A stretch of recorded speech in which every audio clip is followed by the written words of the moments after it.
Breaking news from the Mid-Atlantic. Joint federal forces have just boarded the Sovereign, a $600 million super yacht belonging to billionaire Darius Vane. The radar blip was massive, registering closer to the size of a naval destroyer than a private pleasure craft. But on the stormy horizon of the Atlantic, 400 miles west of the Azores, the silhouette that emerged from the mist was sleek, white, and terrifyingly beautiful. It was the Sovereign. At 580 feet long, it wasn't just a yacht. It was a floating city-state, a sovereign territory of wealth and excess designed to operate outside the laws of any nation. It possessed 2 helipads, a submarine dock, a missile defense system, and enough fuel to circle the globe without docking. For the past decade, this vessel had been a phantom. It appeared in the ports of Monaco for the Grand Prix, docked in St. Bart's for New Year's Eve, and then vanished into international waters where no police force had jurisdiction. Its owner, Darius Vane, called it the Sanctuary. But to the tactical teams of the Maritime Security Response Team, MSRT, fast roping onto the teak decks at 3:14 a.m. on a Tuesday in November, it was a target. The operation, codenamed Poseidon's Fall, had to be executed with zero margin for error. If Vane's crew detected the approach too early, they could scuttle the ship, sending 60 witnesses and terabytes of evidence to the bottom of the ocean before a single boot touched the deck. The agents moved through the driving rain, their night vision goggles painting the luxurious upper decks in ghostly green. Inside the main salon, the party was still going. Champagne flowed, music thumped, and unsuspecting guests, CEOs, movie stars, and heirs to European fortunes, danced under chandeliers made of baccarat crystal. They had no idea that 20 feet above their heads, snipers were securing the bridge.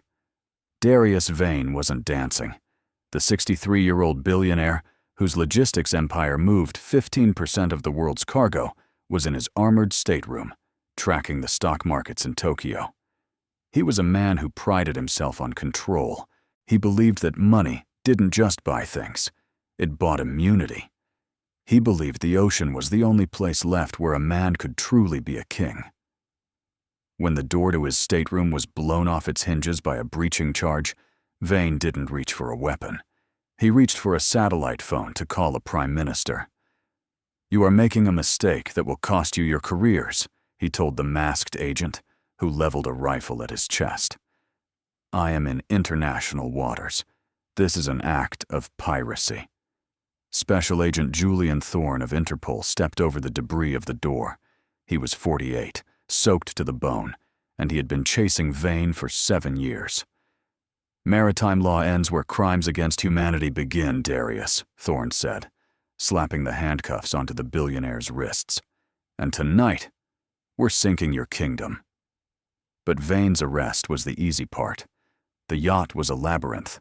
The blueprints filed with maritime insurers showed a standard layout: engine rooms, crew quarters, storage. But Thorne knew those blueprints were lies. Somewhere inside this steel leviathan was a space that didn't exist on paper. A space designed to hold cargo that breathed. The investigation that led to this moment had begun not with a body, but with a digital ghost. 3 years earlier, a 19-year-old aspiring model named Chloe Evans had vanished from London. Chloe was the kind of girl the industry chewed up and spit out daily: beautiful, ambitious, and naive. She had been scouted on Instagram by an agency that promised her a shoot for a luxury swimwear brand in the Mediterranean. "It's the opportunity of a lifetime, Mum," she had told her mother in their last phone call. "They're flying me to Cannes. I'm going to be on a yacht." Like dozens before her, Chloe posted a few glamorous photos from the deck of a boat. Sunsets, champagne, the endless blue horizon. And then, silence. Her agency told her parents she had breached her contract and run off with a wealthy boyfriend. The police in the UK closed the file, citing lack of evidence of foul play. Adults run away. It happens. But Chloe's brother, a software engineer named Mark, noticed something the police missed. Every photo Chloe posted had been scrubbed of metadata. No GPS coordinates, no timestamps. But in one selfie, reflected in her sunglasses, was a tiny, distinct detail. A flag flying on the stern of the boat. It wasn't a country's flag. It was a custom crest. A gold trident on a black field. The crest of the Vane family. Mark Evans posted his findings on a Reddit forum dedicated to missing persons. That post caught the eye of Agent Thorne, who was already tracking a disturbing pattern. Over the last 5 years, agencies linked to shell companies owned by Darius Vane had recruited over 200 models for exclusive maritime events. 60 of them never came back. Thorne built his case on what wasn't there. He analyzed the yacht's resupply manifests. The Sovereign ordered food, water, and medical supplies for a crew of 40 and guests of 20. But the consumption rates were off. The ship was using water and feminine hygiene products at a rate consistent with 120 people on board. Someone was hiding an extra population. The breakthrough came when a technician on board the yacht, disgruntled after being fired, sold a schematic of the ship's HVAC system to a tabloid journalist who passed it to Interpol. The schematic showed ventilation shafts running into a void space between the engine room and the hull, a space that should have been solid steel ballast. Air was going in. Nothing was coming out. Back on the ship, the raid teams were sweeping the lower decks. The crew, loyal to Vane's payroll, refused to talk. The captain claimed the void space was just a fuel tank.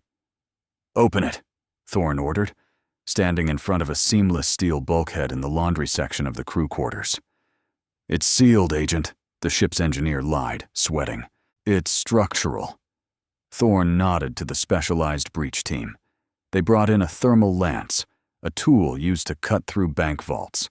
It took 20 minutes to cut through the 3 inches of reinforced steel. The heat was intense. The smell of melting metal filled the corridor, mixing with the scent of fear coming from Vane's crew. When the steel finally gave way and the section of the wall fell inward with a heavy clang, it didn't reveal a fuel tank. It revealed a corridor, carpeted in plush red velvet, lit by soft, ambient sconces. It looked like the hallway of a high-end hotel, completely incongruous with the industrial steel surrounding it. The air that drifted out was cold and smelled of expensive perfume and stale recycled oxygen. Thorne drew his weapon and stepped into the hidden belly of the beast. "Federal agents, make your presence known." Silence. Then, a sound. Not a scream. A melody. Someone was humming. Thorne moved down the hallway. There were doors on either side, mahogany doors with gold numbers. 121, 102, 13. He reached door 101. It wasn't locked. He pushed it open. Inside was a room that looked like a replica of a Parisian apartment. Silk drapes covering fake windows that showed a digital projection of the Eiffel Tower. A vanity table covered in high-end makeup. A walk-in closet filled with designer gowns. And sitting on the edge of the bed, wearing a diamond necklace and a vacant expression, was a young woman. She looked up as the armed agents filled the doorway. She didn't flinch. She simply tilted her head, as if she were posing for a camera that wasn't there. "Is it time for the show?" she asked softly. Her accent was British. Thorne recognized her instantly from the missing person file on his desk. It was Chloe Evans. She was alive. She looked physically perfect, hair done, makeup flawless. But her eyes were empty, like a doll left on a shelf too long. "No, Chloe," Thorne said, holstering his gun and kneeling in front of her. "The show is over. We're taking you home." Chloe blinked, confusion clouding her perfect features. "Home? But Mr. Vane said the land doesn't exist anymore. He said the world burned down, and this ship is all that's left." Thorne felt a chill go down his spine that had nothing to do with the ocean air. Vane hadn't just imprisoned them. He had rewritten their reality. Thorne stepped back out into the corridor. "Check every room," he commanded into his radio, his voice tight with rage. "Get them all out. Now." There were 60 doors in that hallway. Behind each one lay a woman who believed she was one of the last survivors of an apocalypse, saved by the benevolent Darius Vane, kept in luxury and required only to be beautiful for him and his guests. The void space wasn't just a prison. It was a human terrarium. And at the end of the hall, behind double doors, lay the showroom, the place where the purpose of this collection would finally, horrifically, become clear. Agent Thorne pushed open the double mahogany doors at the end of the corridor. He expected a torture chamber. He expected a dungeon. What he found was a theater. It was a perfect replica of a high-end Parisian fashion runway, squeezed into the hull of a ship. Crystal chandeliers hung from the steel ceiling. Rows of gold-leafed chairs lined a pristine white catwalk. But the chairs were empty. Instead, positioned on every seat was a high-resolution camera lens or a tablet screen. This wasn't a theater for a live audience. It was a broadcast studio. At the end of the runway, a large screen displayed a countdown. Next show? Door 420. The walls were lined with costumes, feathers, diamonds, silks worth millions. It looked like the backstage of the Victoria's Secret fashion show, frozen in time. But the air here felt heavy, charged with a quiet, suffocating dread. "Secure the room," Thorne ordered, his voice echoing in the empty space. "Don't touch the electronics. We need the server logs." As the agents fanned out, the true horror of Darius Vane's operation began to reveal itself, not in the architecture, but in the psychology of the victims. Back in the hallway, the rescue was turning into a crisis. "No, you can't open the airlock!" a woman in room 14 screamed, clawing at the face of a female FBI agent trying to guide her out. "The air is poison! The fire is still burning!" Thorne rushed back into the corridor. He saw women, grown adults, terrified, huddled in the corners of their luxury cells, covering their mouths with silk pillows, eyes wide with absolute panic. They weren't afraid of the agents with guns. They were afraid of the air outside. "What is she talking about?" a confused Coast Guard medic asked, restraining a thrashing victim. Thorne grabbed a tablet lying on the bedside table of room 14. He swiped the screen. It wasn't connected to the internet. It was connected to a closed intranet system running a single video loop. It looked like a CNN broadcast. The ticker at the bottom read, "Global radiation levels critical. Paris, London, New York destroyed. Surface uninhabitable."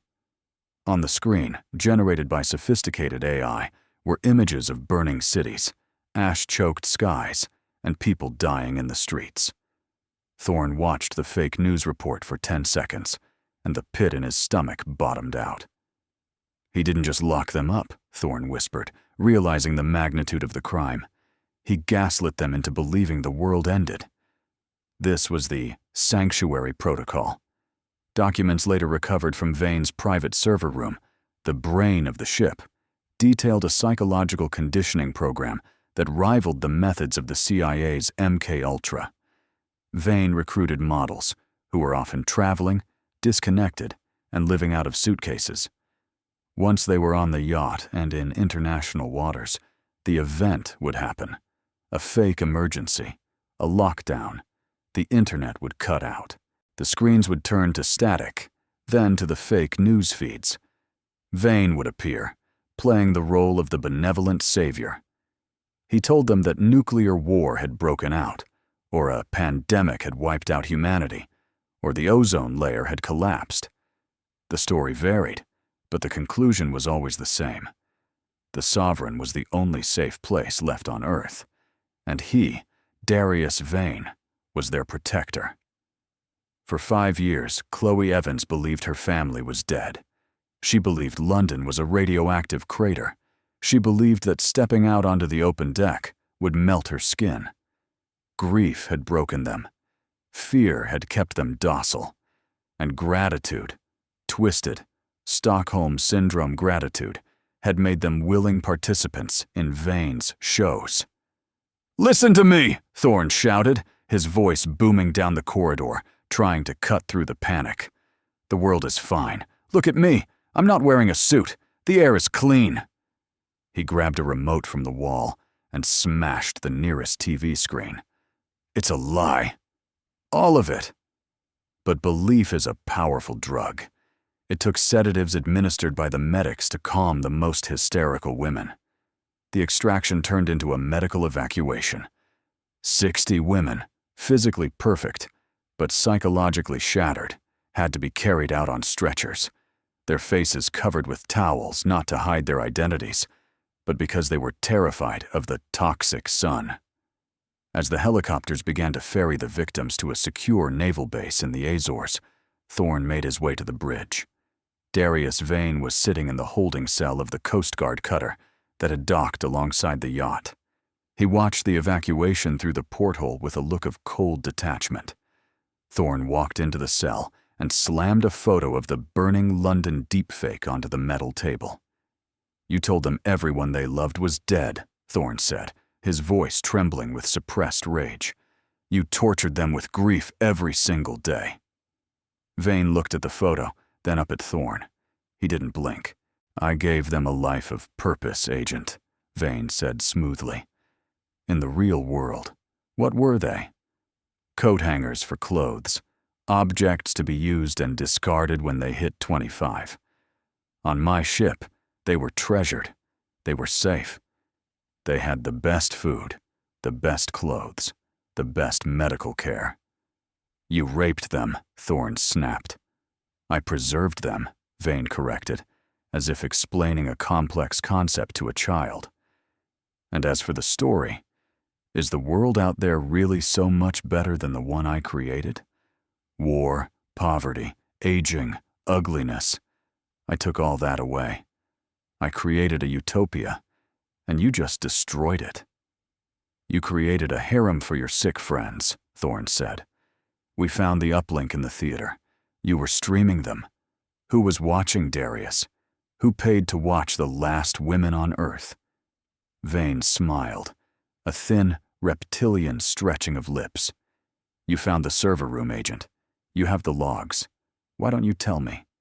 But be careful. If you pull that thread, you might unravel the entire sweater of the global economy." Thorne stormed out of the cell.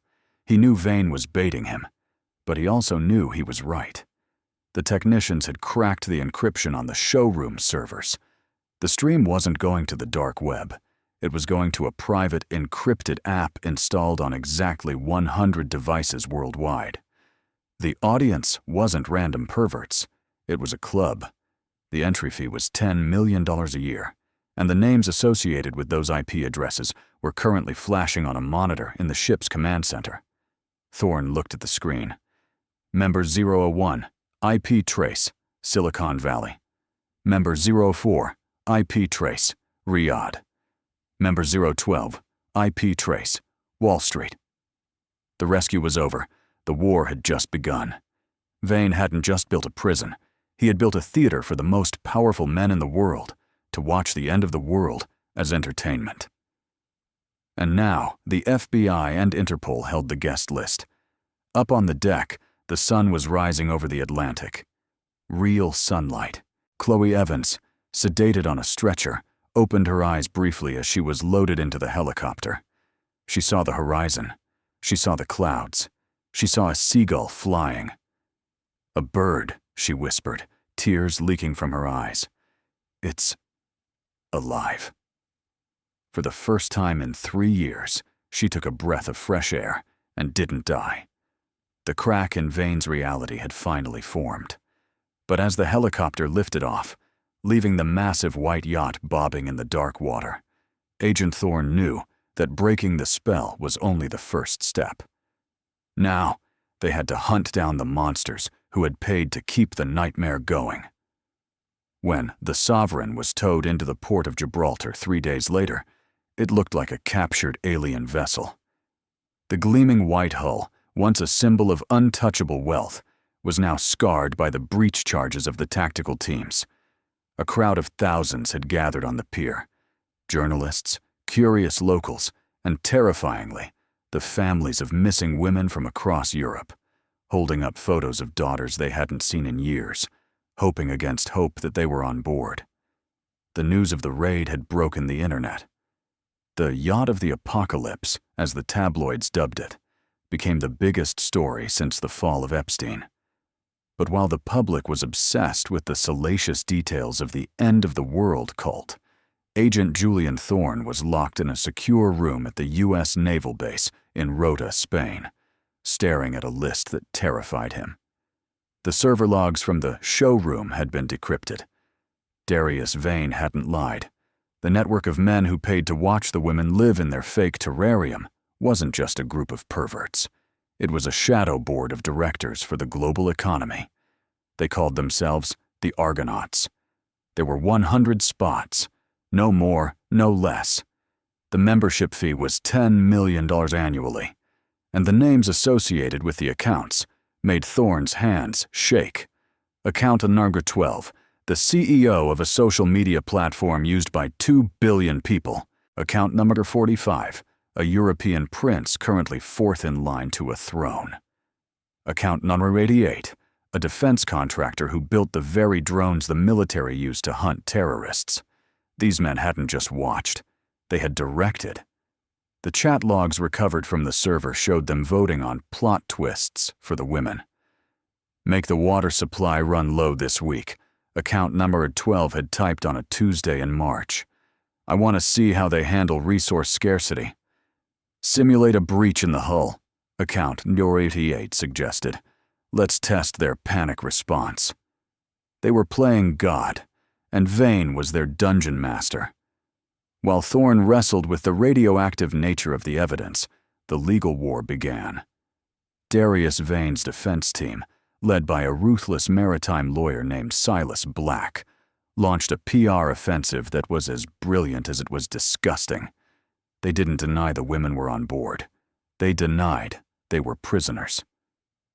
This was an avant-garde social experiment, Black told a press conference in London, flanked by assistants carrying stacks of documents. It was immersive theater, high-stakes reality TV. Every woman on that ship signed a contract, consenting to simulated isolation scenarios.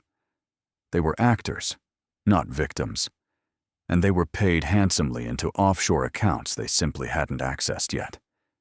It was the gaslighting of the century, and for a terrifying moment, it seemed like it might work.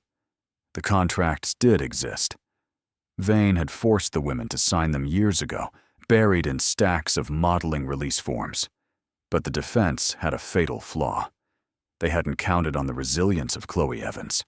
Chloe was recovering in a military hospital, her skin pale from years without direct sunlight. The psychological deprogramming was grueling. For the first week, she flinched every time a door opened, expecting toxic air to rush in. She refused to eat fresh fruit because she believed all vegetation on Earth had withered. Her brother, Mark, sat by her bedside every day. He showed her current newspapers. He showed her videos of live concerts in London. He showed her that the world was loud, messy, and beautifully alive. It was a lie, Chloe, Mark said gently, holding her hand. He stole 5 years, but he didn't steal the world.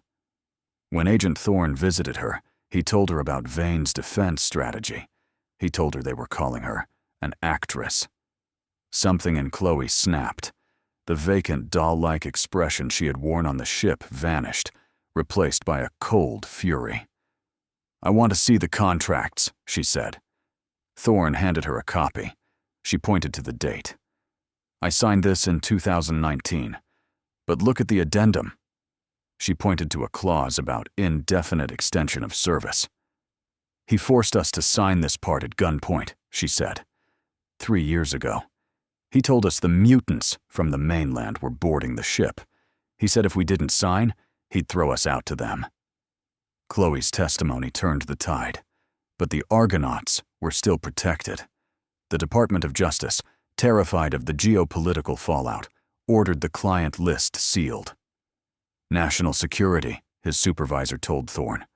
"We can't arrest a prince, Julian. We can't arrest the guy who runs the internet. Focus on Vane." Thorne nodded. He walked out of the office. He went to his car. And he did the one thing that could ensure justice, even if it cost him his career. He plugged a burner phone into his laptop. He opened an encrypted channel to a journalist collective known for leaking the Panama Papers. And he pressed send. The leak hit the internet at 9 a.m. on a Monday. It was nuclear. The Argonaut files exposed everything. The names, the chat logs, the voting records on the torture scenarios. The illusion of invincibility that surrounded the global elite shattered instantly. The social media CEO tried to claim his account was hacked. The internet responded by posting side-by-side photos of his public speeches about connecting the world and his private messages voting to cut the food rations for starving models. The European prince went into hiding at a country estate, only to be surrounded by paparazzi drones live-streaming his panic. The defense contractor's stock price fell 40% in 2 hours. The instant karma was swift and brutal. Advertisers fled the social media platform. Parliaments opened emergency inquiries. And on the streets of London, New York, and Paris, protesters gathered outside the offices of the Argonauts, chanting the names of the 60 women.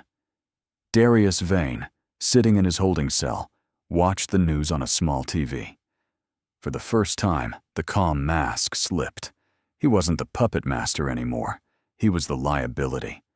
And liabilities in his world tended to have short shelf lives.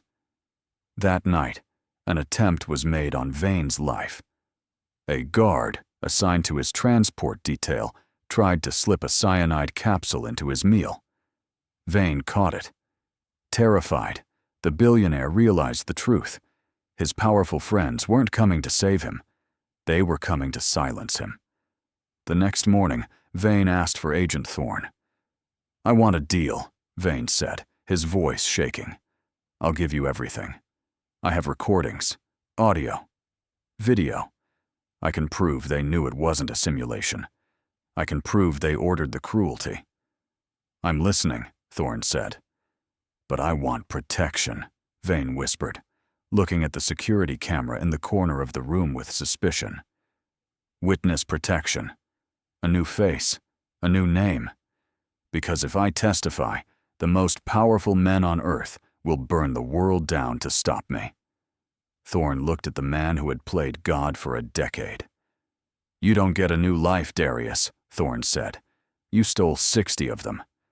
But if you give us the Argonauts, I promise you one thing. You'll live long enough to see them fall with you."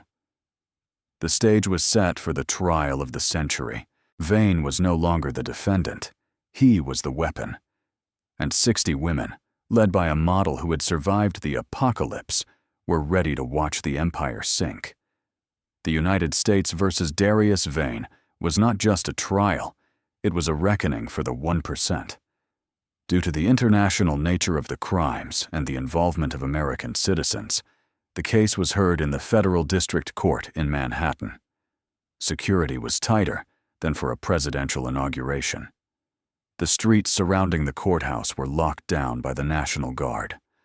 Snipers watched from the rooftops of Lower Manhattan, scanning for threats, not from terrorists, but from mercenaries hired by the very men Vane was about to expose. Inside courtroom 302, Darius Vane sat behind a custom-built, 3-inch-thick, bulletproof glass partition. He was no longer the arrogant king of the high seas. He looked small, pale, and terrified. He wore a Kevlar vest under his prison jumpsuit. He knew that outside that glass box, there were billionaires with unlimited resources who wanted him dead before he could open his mouth. But Vane talked. For 6 days, the man who had enslaved 60 women meticulously dismantled the lives of the Argonauts. He walked the jury through the menu, the application on the encrypted tablets, where clients could request specific scenarios. "Member number 4, Vane testified, his voice flat and clinical, pointing to a photo of a beloved tech philanthropist, requested a darkness week in 2021. He paid an extra $2 million to have the lights cut in the habitat. He wanted to watch them navigate by touch. He bet on who would break first. The jury, 12 ordinary citizens from New York, looked at the tech mogul sitting at the defense table. The mogul stared at the floor, his reputation incinerating in real time. But the defense teams for the Argonauts, a phalanx of the world's most expensive lawyers, fought back with vicious precision. Their strategy was simple: blame the architect, absolve the audience. Our clients were defrauded, the lead defense attorney argued. They were told this was a consensual, experimental performance art piece. They believed the women were actresses.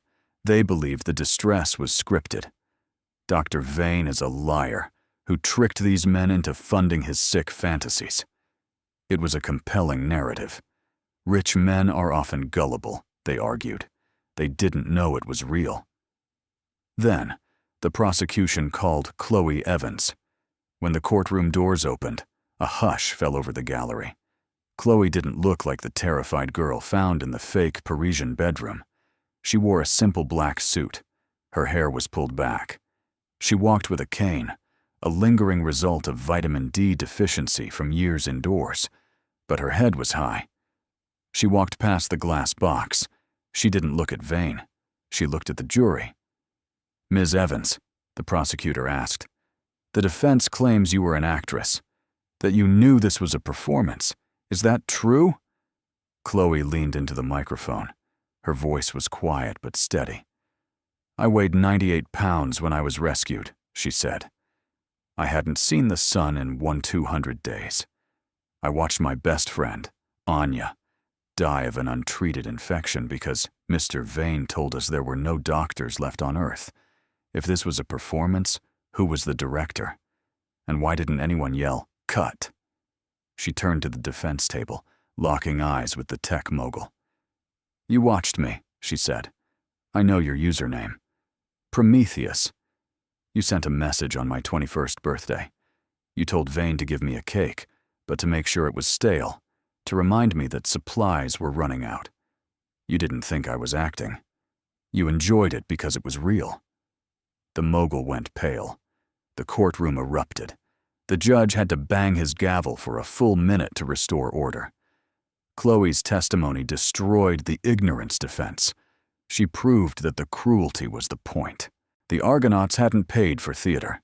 They had paid for the godlike power to inflict suffering from the safety of their penthouses. The deliberations took less time than a lunch break. The jury returned in 3 hours. The verdict was unanimous. Darius Vane, guilty on all 60 counts of human trafficking, conspiracy, and forced labor.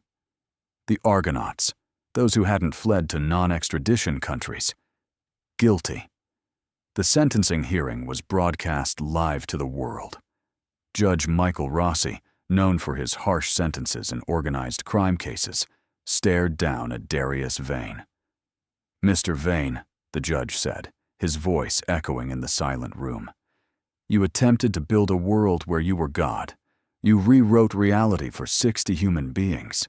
You stole the sun. You stole the sky. You stole the truth. There is no punishment in human law that fits a crime of this magnitude. However," the judge continued, "we will do our best. Darius Vane, I sentence you to life imprisonment without the possibility of parole, plus 300 years. You will serve this sentence at the USP Florence AdMax, the Supermax. You will be held in solitary confinement for 23 hours a day. You wanted to create a world of isolation? You will now live in one." Vane didn't scream. He simply closed his eyes. The realization hit him. He wasn't going to a club-fed prison. He was going to a concrete box in the Colorado desert, where he would be the one trapped in a void, forever. The Argonauts fell like dominoes. The tech mogul received 25 years. The defense contractor received 30 years. The European prince, protected by diplomatic complexities, was stripped of his titles, his assets frozen, and confined to house arrest in his home country, a pariah to his own people. The wealth of the defendants, billions of dollars in assets, stocks, and properties, was seized by the Department of Justice. The sheer scale of the forfeiture caused a minor dip in the stock market, but for Chloe Evans and the 59 other women, the money was secondary. They had done the impossible. They had taken on the men who owned the world, and they had won. As Vane was led away in shackles, clinking heavily as he walked, he looked back one last time. He saw Chloe standing in the front row. She didn't wave. She didn't smile. She just watched him vanish through the side door, into the darkness he had tried to force upon her. The sanctuary was gone. The real world had reclaimed its children. But the story wasn't quite over. There was still the matter of the yacht itself, the floating palace of horrors, and what to do with a vessel that had seen so much pain. The end of the Sovereign was not dignified. There was no final voyage, no burial at sea. The vessel that Darius Vane had valued at $600 million sat rotting in a seizure dock in New Jersey for 18 months. No buyer wanted it. The stigma of what had happened inside the showroom and the void space made the ship radioactive to the ultra-wealthy. It was a floating tomb, and everyone knew it. Finally, the U.S. Marshals Service ordered it to be scrapped. It took 6 weeks to dismantle the Leviathan. The red velvet carpets were ripped out and incinerated. The gold fixtures were melted down.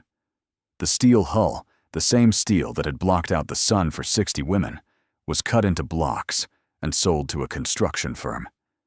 In a twist of poetic justice, the metal from Vane's prison ship was recycled and used to reinforce the foundations of a new public library in the Bronx. The cage became a place of knowledge. Darius Vane did not live to see his empire turned into scrap metal. He was transferred to the ADX Florence Supermax, the Alcatraz of the Rockies. For a man who had spent his life surrounded by the finest silks and the rarest wines, the concrete hell of solitary confinement broke his mind within 2 years. Guards reported that Vane spent his days pacing his 7 by 12-foot cell, talking to an empty chair. He hallucinated that the prison was rocking on the waves. He would scream at the guards to adjust the stabilizers and prepare the showroom. In the end, he became a prisoner of his own delusion. He died in 2028 of a stroke, alone in the dark. His body was unclaimed. There was no funeral. The king of the ocean was buried in a cardboard box in a prison cemetery, mile marker 412. But while Vane withered in the dark, his victims stepped into the light. The seizure of Vane's assets, combined with the liquidation of the Argonauts' fortunes, created a restitution fund totaling $3.8 billion. It was the largest victim compensation fund in maritime history. But for the 60 women, the money was just a tool, not a cure. The psychological scars of the sanctuary ran deep. Many struggled with agoraphobia, terrified that the sky would turn to fire as Vane's fake broadcasts had promised. Chloe Evans, however, refused to hide. She took her settlement and did something extraordinary. She didn't retreat to a private island. She didn't disappear. She bought a building in downtown London. It had floor-to-ceiling windows on every side. She wanted to see the sky, the rain, the smog, and the sun every single day. She founded the Horizon Initiative, a non-profit agency dedicated to protecting models and influencers from predatory contracts. Her team of lawyers vets every exclusive opportunity and private island shoot, ensuring that no young woman ever disappears into a void space again. Because of her work, Interpol established a new task force specifically for crimes committed in international waters. The Vane Act, passed by the UN General Assembly 3 years after the trial, closed the legal loopholes that allowed billionaires to treat the ocean as a lawless playground. Now, if a crime is committed on a yacht, the owner is liable in their home country, regardless of where the ship is floating. Agent Julian Thorne retired from Interpol the day the Vane Act was signed. He moved to a small coastal town in Portugal. He spent his days fishing, watching the waves. He keeps a burner phone in his drawer, the number known only to the 60 women he rescued. Every year, on the anniversary of the raid, he receives 60 messages. They are simple, just photos. Photos of sunsets. Photos of parks. Photos of crowded streets. Proof that they are living in the real world. One of the survivors, a young woman named Anya, who had been held on the ship for 4 years, became a pilot. "Vane told us the sky was burning," she said in a documentary filmed 5 years later. "He told us the air was poison. I wanted to prove him wrong every single day. Now, when I'm at 30,000 feet, I look down at the ocean, and it looks so small. He looks so small." The Argonauts, the powerful men who had paid to watch the suffering, faced their own ruin. Those who went to prison lost their empires. Those who avoided jail through legal maneuvering lost their reputations. They became pariahs, uninvited from the galas and boardrooms they once ruled. The leak of the Argonaut files changed the culture of Silicon Valley and Wall Street. It shattered the myth of the eccentric genius and reminded the world that sometimes eccentricity is just a mask for monstrosity. On a warm evening in July, 5 years after the raid, Chloe Evans stood on the beach in Cannes. It was the same spot where she was supposed to have her photo shoot a decade ago, the trip that had turned into a kidnapping. She was there for the Cannes Film Festival, not as a model, but as a producer of a film about her survival. The sun was setting, painting the Mediterranean in shades of gold and violet. She took off her sunglasses. She let the light hit her face. She took a deep breath of the salty air. It wasn't poison. It was freedom. She looked out at the horizon, where the sea met the sky. Somewhere out there, the ghost of the Sovereign had once sailed, a vessel of lies and cruelty. But the ocean had swallowed it. The waves had washed away the wake. The water was just water. The world was just the world. And it was beautiful, flawed, and terrifyingly real. Chloe smiled, turned her back on the ocean, and walked back toward the lights of the city. She had a meeting. She had a company to run. She had a life to live. The nightmare was over. The waking world was waiting.